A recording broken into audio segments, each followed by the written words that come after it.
Hi guys and girls, I'm Obsidian and welcome to 3304. This is where I take a look at the news and happenings in and around Elite Dangerous. This week, Frontier have been voted among the best companies to work for within the UK. The official Chapter 4 live streams are about to begin very soon, and Kane is about to open up an elite university. Frontier Developments has been voted among the best games industry companies to work for within the UK. A GameIndustry.biz survey gathered information from employees at a variety of companies, scoring those businesses on a number of different factors. Now, these awards were given in the different categories, including the Best Small Company, Best Medium Company, and UK's Best Boss, among many other things. For a list of winners, do check out the link in the video description. Now, the Best Places to Work awards were judged by a dual survey system. The company itself got a questionnaire which accounted for 25% of the final score, and then the employees took a separate questionnaire that accounted for 75% of the final score. Frontier stood among 19 companies, which also included Creative Assembly and Criterion, as well as a number of others. Each of these were basically considered to be very good companies to work for. And if you're interested in checking out the entire survey and the article itself, then do have a look at the link in the video description.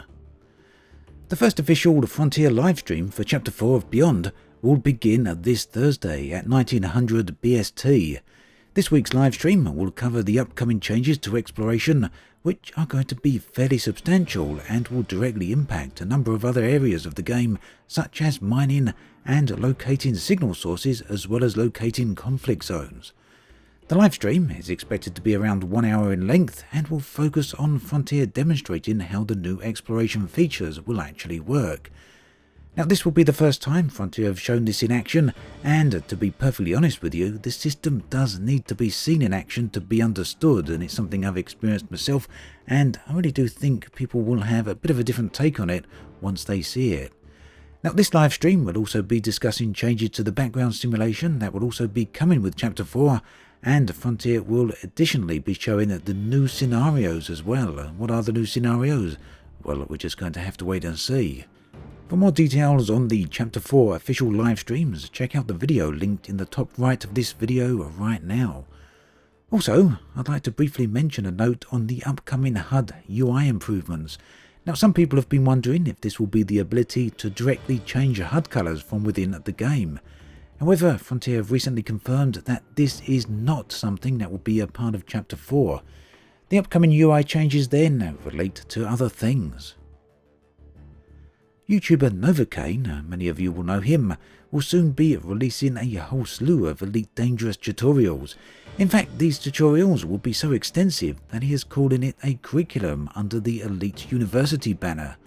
A summary of the full curriculum has now been posted, and you can see it on the screen right now, and the course will be going live on the 1st of November on his YouTube channel.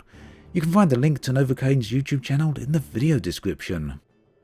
For many players, community goals continue to be a mainstay for Elite. Introduced all the way back in patch 1.1 in 2015, community goals serve as a focal point for Elite Dangerous player base to achieve certain objectives. What's more is that these community goals are often submitted by player groups, either for the function of gameplay to further their group lore, or at times to introduce a new outpost, station, or planetary base into the game. It makes sense then that community goals are highly prized by many player groups.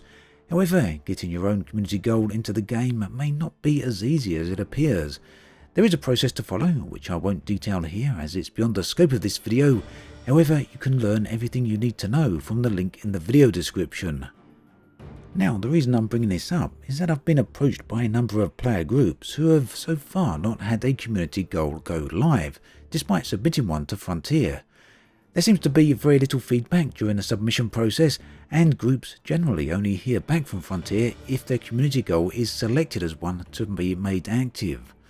With this in mind then, I'd like to attempt to build a picture of how many community goals are submitted versus how many get chosen to go live. If you're a part of a player group who would like to help gather this information, then please come along to my Discord channel, which is linked in the video description, and there you'll find a newly set up Discord channel for the purposes of gathering this information. So if you'd like to come along and help out, then please do so, it'll be much appreciated. That then brings us to an end of this episode of 3304. As always, thanks for watching, and I'll catch you guys and girls next time.